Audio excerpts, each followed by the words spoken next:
I won't let a low-educated man like you date my daughter. A part-time high school? Are you kidding me? I've heard enough about your struggles growing up in a single-parent household. Why don't you just get lost? You're an eyesore." The man in front of me abruptly stood up, grabbed his cup, and splashed its lukewarm contents on me. It wasn't hot enough to burn, but it tore apart the last shreds of my pride. "I'm truly sorry." Somehow mastering those words, I pushed myself and staggered out of the room. She didn't follow me. Filled with this bitterness, I dedicated myself wholeheartedly to working harder. Years later, when I ran into my now father-in-law, who was an attorney, I could have never predicted what would unfold. This is the story of my life's turnaround. My name's Matthew. Currently, I work as a clerk at a law firm. Due to personal circumstances at home, I graduated from a part-time high school and was hired straight from my part-time job into this law firm. The boss, who knew about my situation, kindly employed me since I had been working part-time there since high school. I owe so much to the boss for taking in someone like me with just a high school diploma and no significant skills. Now, I'm learning various things while working. I'm doing my best to gain skills to be of help to the boss. I come from a single mother household, and I have a younger brother and sister. I hardly remember my father, but I believe he was a violent man when he drank. He was rarely home and was mostly out drinking, so as a young child, I didn't really know him. My brother and sister probably felt the same. There was a time when my father went on a rampage, and fearing for our safety, we fled our home. From then on, the four of us began living in a small apartment. In hindsight, I guess that's when my parents divorced. We settled in our current place after taking several train rides from our old home. The climate here is mild, and it rarely snows heavily during the winter. Given that my mother had a fragile constitution and often fell, this pleasant climate might have been comforting for her. After graduating middle school, I enrolled in a part-time high school to help with household expenses and took on numerous part-time jobs. I worked at places like convenience stores, gas stations, coffee shops, and even did some manual labor like road construction. Whenever I heard of a job opportunity, I jumped on it and juggled multiple jobs. One of those jobs was doing odd jobs at this law firm. While my tasks, such as affixing stamps to mail, organizing documents, and sorting printed materials, were fairly simple, the hourly wage was good and all the colleagues were just wonderful people.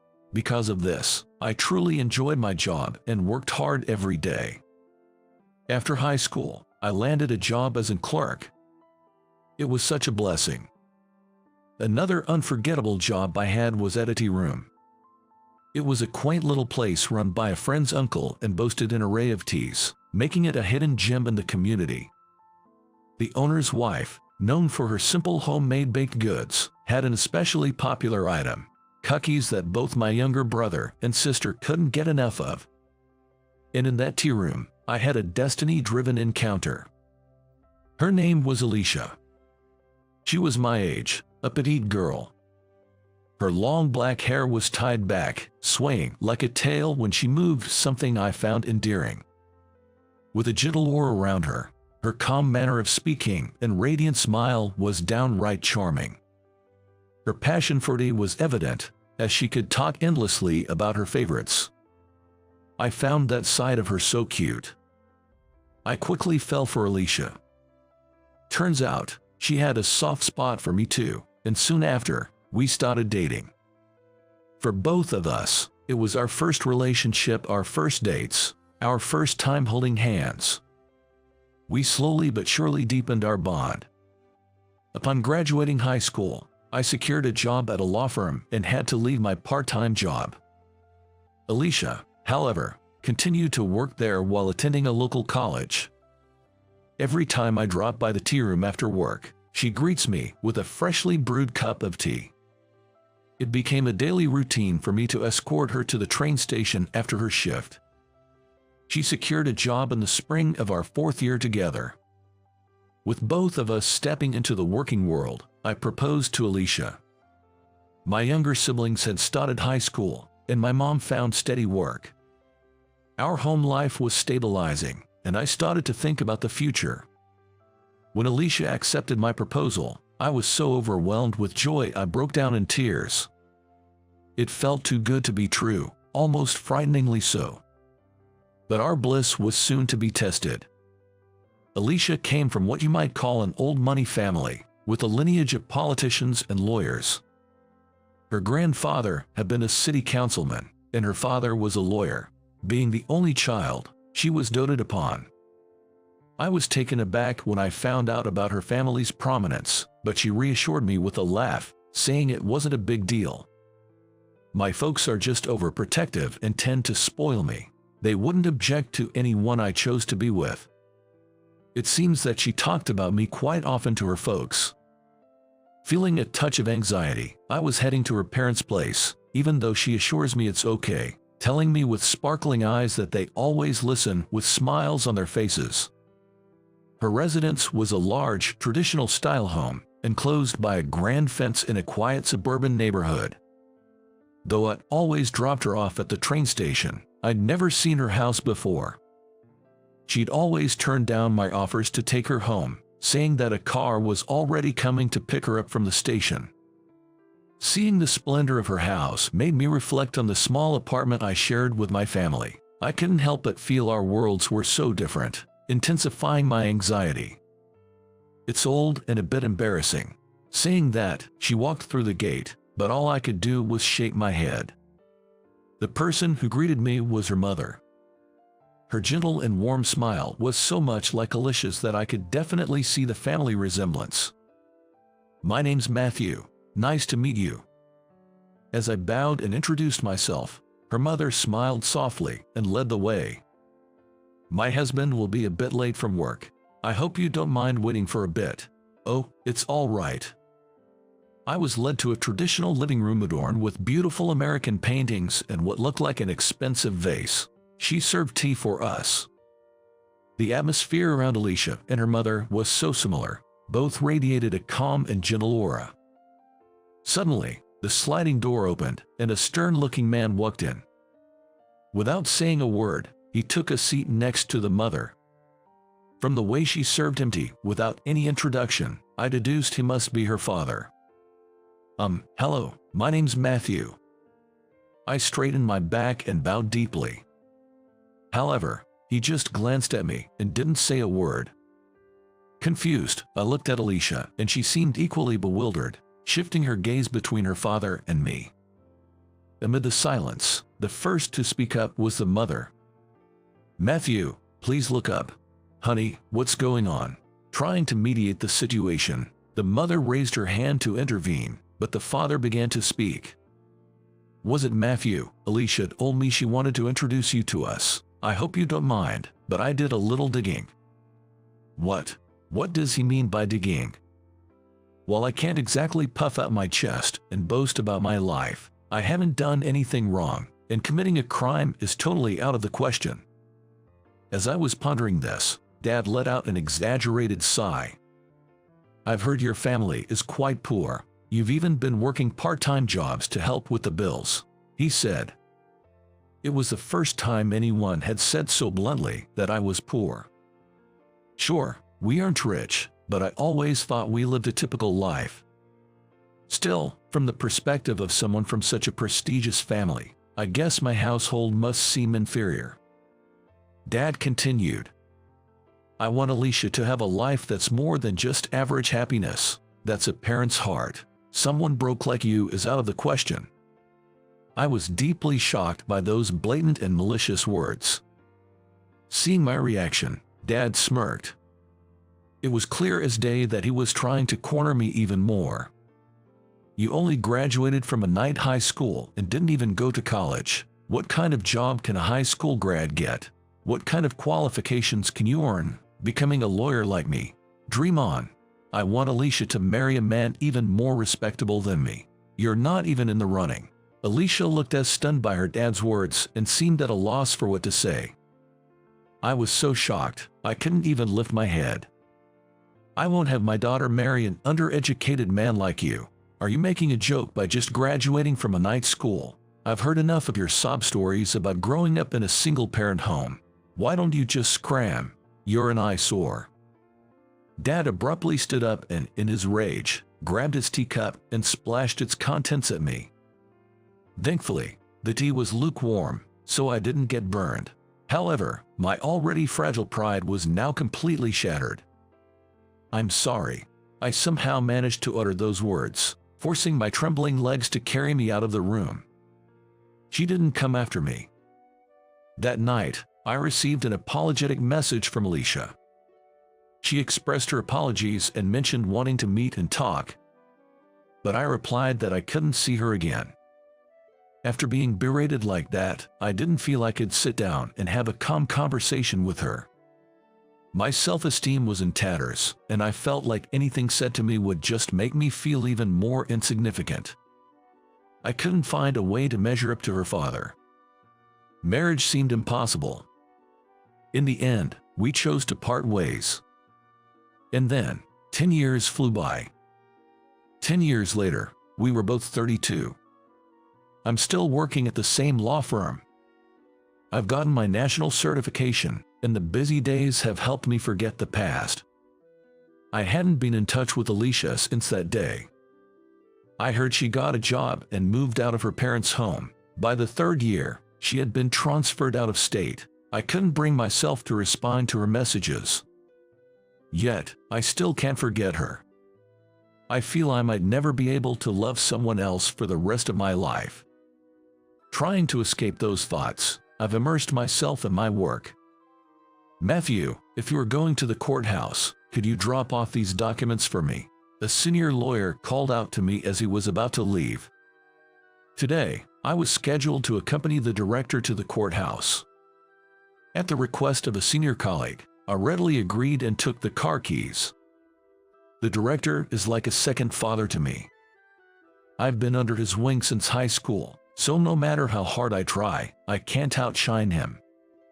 He's always smiling and is a great personality, but I heard from a senior colleague that in his younger days, he was known as the Demon Nash. Even though I've been working here for 10 years, I'm still at the bottom of the pecking order in the office. That's why, when the director goes out, I often accompany him, acting like a secretary. Though it's not really my job anymore. When we arrived at the local court, similar to a county court, I parted ways with the director to deliver some documents a colleague had entrusted me with. These are probably documents for the next trial. Given the rush, today might be the deadline. After submitting the documents, I was heading to the restroom when I spotted a familiar face.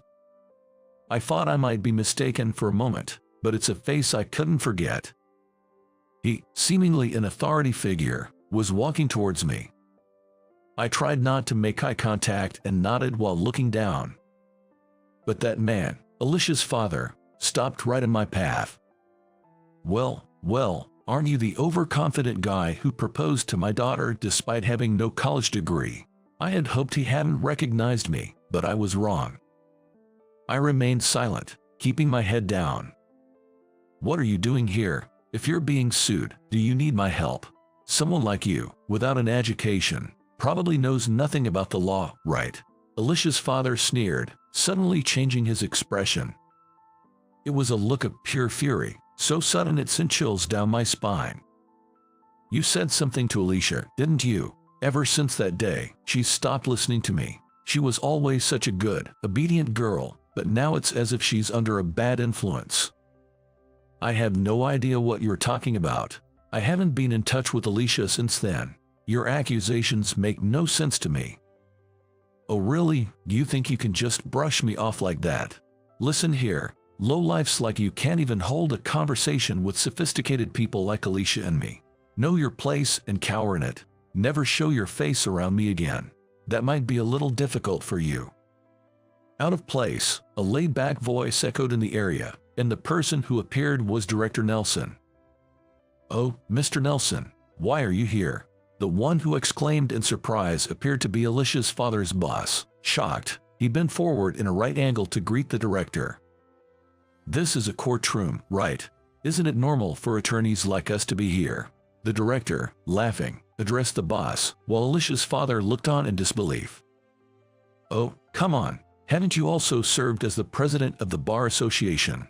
You're a giant in the legal community, aren't you? Well, it's just that I've been around long enough to be known by many. Being an attorney, it's only natural to come to a courtroom, right? More importantly, what's up with our Matthew? Director Nelson gave me a light pat on the shoulder and looked towards Alicia's father. His face was smiling, but his eyes weren't. I knew that look all too well, having worked alongside him for many years. When he made that face, it usually meant he was upset.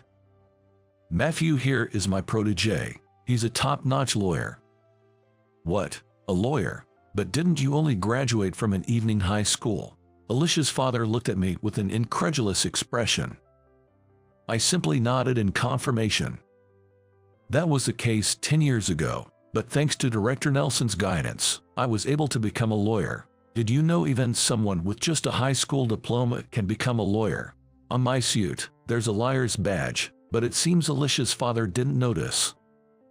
When I broke up with her a decade ago, seeing how devastated I was, Director Nelson had suggested I study to become a lawyer. You don't necessarily need a college degree to become one. It was a challenging path, but I decided to take it on, thanks to Director Nelson's encouragement and rigorous training. Somehow, I passed the preliminary and bar exams on my first try and completed my legal training to become a lawyer. Director Nelson and my colleagues at the firm were all thrilled and celebrated with me. That was 5 years ago. Matthew has always been exceptional. He passed all his exams on the first go. Since high school, he's been honing his skills with our senior staff here, so he's very hands-on and proactive. I plan on having him as my successor. Hearing Director Nelson's words, I couldn't help but blush. Alicia's father looked at me, clearly taken aback. Oh, by the way, for the upcoming trial, Matthew will be the lead attorney for the plaintiff. I believe you're representing the defendant, aren't you? It'll be interesting to see how this plays out, won't it? Director Nelson said with a sly grin. His villain-like demeanor made me smile too. I've been mentored by this man for over a decade, so there's no way I'm backing down. I'm determined to show I can beat even the best lawyers out there. Seeing our confidence, Alicia's father turned pale. His boss was even trembling. Well, see you around. With that, we left the scene. Since then, it had been a whirlwind of preparations for the trial. This time, it was a divorce case. Although mediation was attempted, the husband, the defendant, wasn't satisfied, taking the case to court. From our side, the main issues were securing the divorce and claiming alimony. The wife, our plaintiff, was resolute in her desire for divorce and had amassed a lot of evidence pointing to infidelity and domestic violence. The contents of the medical report submitted were so shocking that I found myself grimacing, and I was determined more than ever to win. On the day of the trial, I reassured the anxious plaintiff. Don't worry, you're not fighting this battle alone. But, of course, I'm not fighting this alone either. I'm always being helped by my colleagues and staff at the office. That's why I truly believe there are people standing behind me, supporting me. Isn't it the same for you? You've mentioned that your kids, your parents, and even your friends are all cheering you on, haven't you? Let's give it our best shot, together. Yes. And so, we took on the case and came out overwhelmingly victorious. The husband's arguments were all over the place, lacking any sincerity. Using that to our advantage, we were able to win the desired alimony of $30,000. Of course, the wife was granted custody. Child support was set at $1,000 monthly, and a lump sum payment was agreed upon until the child reaches adulthood. Everything went as we hoped. After hearing the verdict, the defendant hung his head in dismay. It seemed like Alicia's father was suggesting an appeal, but not wanting to endure any more humiliation. The trial was concluded then and there. Hey, someone called out as we were leaving the courthouse. I knew there was only one person who would call out like that in such a high-handed manner, and sure enough, it was Alicia's father, glaring at me. Don't get too cocky. So what if you're a lawyer? Without a proper education, you're never going to make it big. I won't have someone without a degree acting all high and mighty. I admit I don't have the educational background, but is that really necessary to defend someone? What? I became a lawyer to stand up for the weak. I don't care about climbing the corporate ladder. I can't stand people who oppress those in a vulnerable position, and I certainly won't tolerate those who misuse the power they're entrusted with. Humph, young blood, that's just idealistic nonsense. Maybe, but it's something I believe a lawyer should never forget. You insolent man. I can't even deal with you. With that, Alicia's father stormed off. To suffer such a defeat after looking down on his opponent must have been a huge blow to his pride. Reflecting on it, I felt a bit vindicated about my past decisions. A few days later, an unexpected visitor arrived at the office. Alicia, it's been a while. Alicia, still as beautiful as ever, smiled, though she appeared a bit worn out. Alicia came to discuss something about her parents. The clerk who heard the conversation informed me of this. About her parents. When I asked that, Alicia, with tearful eyes, pulled out a few photographs. In them was Alicia's father. The man in the pictures was seen getting intimate with a woman other than Alicia's mother. There were multiple photos, all with different settings and outfits, suggesting potential evidence of infidelity.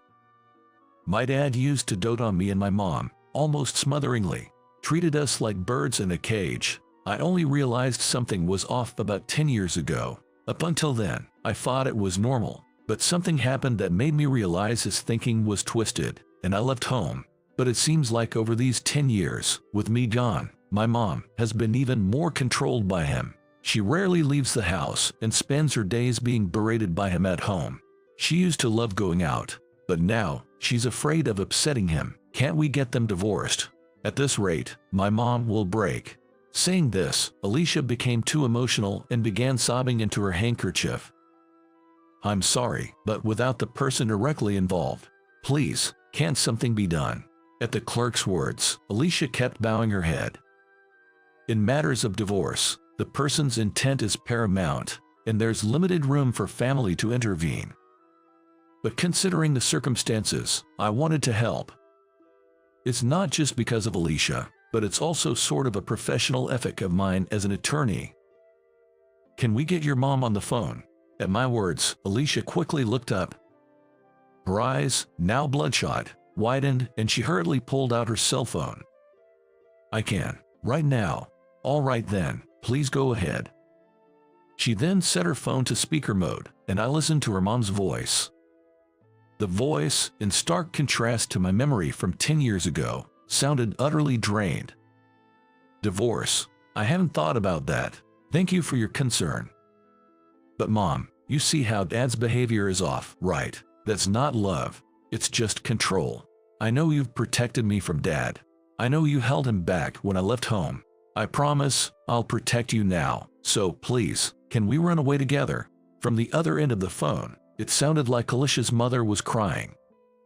All I could hear were her sobs, so I spoke up. I'm Matthew, an attorney. Divorce is extremely challenging. I can't necessarily recommend it. If your husband changes his ways, that would be best. There's no way that's gonna happen, Alicia exclaimed. I agree. That person probably won't change their deeply ingrained opinions after all these years. However, if you truly want to run away, it's a different story. If you're too frightened to speak up because of your husband, let me handle it. That's what lawyers are for. I felt Alicia's gaze on me. On the other end of the phone, Alicia's mom gave a small yes. Jess, thank you. With that, I was decided as her representative. Immediately, I had Alicia and her mom evacuate to a hotel out of state. Because we didn't know what kind of treatment we'd receive again. I promptly sent a certified letter to Alicia's dad, proposing divorce negotiations. Of course, it included the evidence of infidelity that Alicia had brought. Probably right after he got it. Alicia's father cold, furious. What's the meaning of this? Is this some kind of revenge? What have you done? Where are they? This isn't revenge. I've been officially asked by your wife. Those photos were prepared by your daughter. They both don't want to see you anymore, so I made the proposal as a representative. This is a marital issue. We'll settle it between us. You know that's not possible, right? You're a lawyer after all. Then, it's court. We'll settle this in court. That's fine with you. What? You're a respected lawyer. What will happen if your affair and domestic abuse become public? Your reputation will hit rock bottom, right? We have the evidence. Despite this, you still don't want to discuss a divorce settlement. You'd think a lawyer would consider that, but Alicia's father seemed really heated. I'll ask again. Do you want to go to court? To my slow question, a small understood came from the other end of the phone. After that, our demands were almost unconditionally met, and Alicia's parents were able to divorce. Though it wasn't made public, there's no smoke without fire, as they say. Alicia's father's affair was exposed in a weekly magazine, and his divorce became public, leading him to lose his influence bit by bit. He was fired from the firm he belonged to and apparently tried to start his own, but it seems it's not going so well. Well, in a profession where trust is everything, you can only say he brought it on himself. Then, I started dating Alicia again. She sincerely apologized for something that happened 10 years ago. We decided to rebuild our relationship from a friendship, but I was so touched by her kindness and positivity that I asked her out. Fast forward a year. We were both staring at a piece of paper. This is the most nervous I've ever been. It's okay. I got us 3 copies, just in case. As I shook from nerves, Alicia pulled out another copy of the same paper that was on the desk. It was a marriage registration form. After all the twists and turns, we decided to get married. I couldn't forget about Alicia for those 10 years, and apparently, she felt the same about me. We're both getting on in years, so we decided to make it official sooner rather than later. For our witnesses, we chose the owner of the cafe where we met and Director Nelson. Once it's submitted, we'll officially be a family. Are you sure you want to live with my mom? Alicia asked. We decided to live with her mother. She's slowly been regaining her health since then, but we felt we couldn't leave her alone given her occasional bouts of instability. She's your beloved mom, right? She's just as important to me. Thanks. Don't worry about my family. I've got siblings, and my mom says she's enjoying her life on her own. My mother, who used to be frail, is now in high spirits, going on solo trips and joining local choirs. My brother and sister each have their own families and are living happily. Suddenly, I looked up at the sky. It was a clear day with not a cloud in sight. Being able to submit our marriage registration on such a day, I feel truly blessed. I'm so happy. I couldn't help but voice my feelings. I used to struggle just to get by and couldn't really feel happiness, but now I have the person I love right by my side. Everyone around me lives with smiles on their faces, making those tough days seem like a lie. Back then, when Alicia's father scolded me harshly and threw his tea at me, I felt so humiliated and sad, but in a way, I think that experience led me to the life I have now. If I hadn't been so put down then, I might never have aimed to become a lawyer. I might not have put in the effort to get to where I am now. Maybe, in a way, I could even think of him as a benefactor. But still, I can never forgive what he did. You can't always say hard work pays off, but I can definitely say I'm glad I worked hard back then. It might be hindsight, but I'm happy now.